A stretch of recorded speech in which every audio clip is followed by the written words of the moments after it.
أعوذ بالله من الشيطان الرجيم بسم الله الرحمن الرحيم رب اشرح لي صدري ويسر لي أمري واحلل عقدة من لساني يفقهوا قولي ربنا زدنا علما اللهم فقهنا في الدين آمین یا رب العالمین۔ جی 27ویں پارے کا آغاز ہوتا ہے، رکوع نمبر 1 ہے، سورہ زاریات چل رہی ہے۔ اس کی تفسیر کو دیکھتے ہیں۔ اللہ تعالیٰ فرماتے ہیں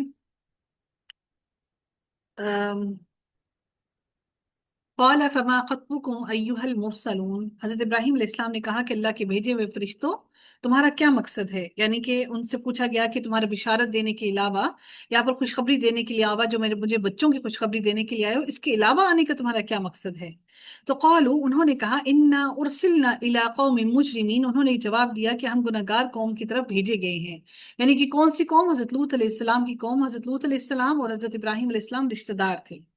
تو انہوں نے کہا کہ ہم مجرم قوم کی طرف بھیجے گئے ہیں، جیسے کہ میں نے آپ کو پہلے بھی کل بھی بتایا تھا کہ ان کی قوم جو ہے گناہوں میں مبتلا تھی، اور وہ جرم لواطت میں مبتلا تھی، جو ہومو سیکشوالٹی کی کرتے ہیں اس کے اندر وہ مبتلا تھی۔ تو اس لیے انہوں نے کہا کہ ہم اس مجرم قوم کی طرف بھیجے گئے ہیں۔ تو مزید انہوں نے کہا لِنُرْسِلَ عَلَيْهِمْ حِجَارَةً مِّن طِينٍ، انہوں نے کہا کہ تاکہ ہم ان پر مٹی کے کنکر برسائیں۔ مسومتن کا جو لفظ ہے یہاں پر استعمال کیا گیا ہے، اچھا مٹی کے برتن کو پتھر برسائیں، کون سے والے؟ مسومتن عند ربک للمسرفین، وہ کون سے پتھر جو تیرے رب کی طرف سے نشان زدہ ہیں ان حد سے گزر جانے والوں کے لیے جو کہ جرم لواطت کے اندر مبتلا تھے۔ ہم ان کے اوپر وہ کنکریاں برسائیں، آسمان سے اولے نہیں تھے، بلکہ یہ مٹی کی بنی ہوئی کنکریاں تھیں، اور ان کے لیے مختلف روایات آتی ہیں کہ وہ کنکریاں نشان زدہ تھیں کہ ہر انسان کے لیے اس کے اوپر نام درج تھا، اور ہر علامت موجود تھی کہ یہ کس کس کو لگے گی۔ اور وہ کنکریاں اس وقت تک برسائیں گی جس طرح رجم کیا جاتا ہے، اور مسلسل کنکریاں برسائی جاتی ہیں جب تک کہ وہ انسان مر نہ جائے۔ اب آپ سوچیں کہ وہ کنکریاں کتنی بڑی تھیں، ان کنکریوں کو مسلسل برسنا، اور وہ مسلسل برس برس کی ڈیفینیٹلی ان کی اگر گھر بھی تھے تو ان کو ان کی چھتوں پر بھی ان کے سوراخ ہو جانا، اور جہاں جہاں پر بھی تھے ان سب کو پکڑ لیا گیا اور ساروں کو مار دیا گیا۔ تو یہ ایک خاص بستی کے اوپر اللہ تعالیٰ کا یہ عذاب نازل ہوا، ان خاص لوگوں کے اوپر جو اس گناہ کے اندر ملوث تھے۔ اب یہ نہیں کہ گناہ پوری زمین کے اندر، پوری کائنات کے اندر چل رہا تھا، حالانکہ اسی وقت میں حضرت ابراہیم علیہ السلام بھی موجود تھے، لیکن وہاں پر یہ گناہ نہیں تھا۔ جہاں پر حضرت لوط علیہ السلام تھے، اس بستی اور اس جگہ کے علاقے کے لوگوں کا یہ کام تھا۔ آج ہم دیکھتے ہیں کہ اللہ تعالیٰ ہم سب پر رحم فرمائے کہ یہ معاملہ ہومو سیکشوالٹی پوری دنیا کے اندر عام ہوتا جا رہا ہے۔ تو اللہ تعالیٰ ہم سب پر، ہمارے آنے والی نسلوں پر رحم فرمائے۔ اور اب تو قوانین پاس کر دیے گئے ہیں کہ اب اس ہومو سیکشوالٹی کو، کہ میرجز جو ہے اس کو عام کیا جا رہا ہے۔ حالانکہ اہل کتاب یہ بات جانتے ہیں کہ ہومو سیکشوالٹی حرام ہے، ان کی کتابوں میں یہ بات درج ہے، اس کے باوجود اس کام کو وہ اپنے قانون کے اندر لا رہے ہیں۔ کیوں؟ کیونکہ ان کے لوگ جو دین کا علم رکھنے والے ہیں، وہ اپنی مرضی کا دین، اپنی مرضی کے مطابق، اپنے فائدے کے مطابق اپنا دین لے آتے ہیں اور اس کے اندر تحریفات کر لیتے ہیں۔ میں اپنے رب کی بہت شکر گزار ہوں الحمدللہ کہ اللہ تعالیٰ نے مسلمانوں کو اور ان کے علماء کو اتنی ہمت دی ہے کہ وہ اس قسم کے جب بھی کوئی گناہ ہوتا ہے تو اس کے آگے کھڑے ہو جاتے ہیں اور ایسا کوئی بھی قانون پاس ہونے نہیں دیتے۔ یہ ہم سب کے لیے ایک بہت بڑی عنایت ہے۔ اور اس کے ساتھ ساتھ نبی اکرم صلی اللہ علیہ وسلم کی حدیث مبارکہ کے اندر ہے کہ نبی اکرم صلی اللہ علیہ وسلم نے فرمایا کہ میری امت کے زیادہ تر لوگ کسی غلط کام پر متفق نہیں ہوں گے۔ تو اس کی سب سے بڑی ایک وجہ یہ بھی ہے کہ وہ نبی اکرم صلی اللہ علیہ وسلم نے اس کے لیے فرما دیا کہ اگر کوئی ایسی بات ہوتی ہے تو وہ متفق امت مسلمہ اس بات پر نہیں ہوتی۔ تو یہ اللہ تعالیٰ کی طرف سے ہم سب پر بہت بڑی عنایت ہے۔ پھر اللہ تعالیٰ نے فرمایا کہ مسومۃ عند ربک للمسرفین، یعنی جو تیرے رب کی طرف سے نشان زدہ ہیں ان حد سے گزر جانے والوں کے لیے۔ فاخرجنا من کان فیہا من المؤمنین، بس اتنے ایمان والے وہاں تھے ہم نے انہیں نکال لیا، یعنی جتنے بھی ایمان لے آئے تھے ان سب کو ہم نے اس عذاب سے محفوظ کیا۔ اللہ تعالیٰ پھر فرماتے ہیں فما وجدنا فیہا غیر بیت من المسلمین، ہم نے وہاں مسلمانوں کا صرف ایک ہی گھر پایا، یعنی قوم لوط میں سے صرف ایک ہی گھر پایا۔ اور وہ کون سا تھا؟ جو کہ میں نے آپ کو پہلے بھی بتایا تھا کہ یہ اللہ کے پیغمبر حضرت لوط علیہ السلام کا گھر تھا، جس میں ان کی 2 بیٹیاں اور کچھ ان پر ایمان لانے والے تھے۔ کہتے ہیں کہ یہ کل 13 آدمی تھے، ان میں حضرت لوط علیہ السلام کی بیوی شامل نہیں تھی، بلکہ وہ اپنی قوم کے ساتھ عذاب سے ہلاک ہونے والوں میں سے تھی۔ اسلام کے معنی ہے اطاعت کرنا، اور اللہ تعالیٰ کی بات سے، اللہ جس سے روکتی اس سے رک جانا، اللہ کے حکم پر سر اطاعت خم کر دینے والا اور مسلم ہے۔ اس اعتبار سے ہر مومن مسلمان ہے، اسی لیے پہلے ان کے لیے مومن کا لفظ استعمال کیا